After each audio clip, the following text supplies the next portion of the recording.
Here, so I'm going to be showing you how to block ads from my Facebook profile. So open your Facebook app and log into the account. Then tap this hamburger menu, tap on settings and privacy, and tap on settings.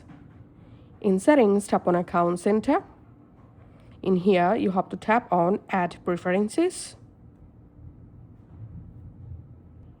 Just tap on see all.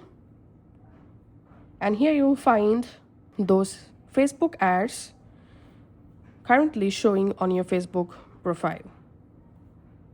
If you want to remove any ads showing from your Facebook profile, just tap on the ad and tap on hide ads. And that's how you can just go ahead and hide any specific app from showing in your Facebook profile or newsfeed. Now go back from here. Now scroll down. Tap on see all next to advertisers you saw ads from. And now from this list, you can just go ahead and block any company to show you ads to your Facebook newsfeed. Just tap on hide ads. So that's how you can actually do it. Thanks for watching.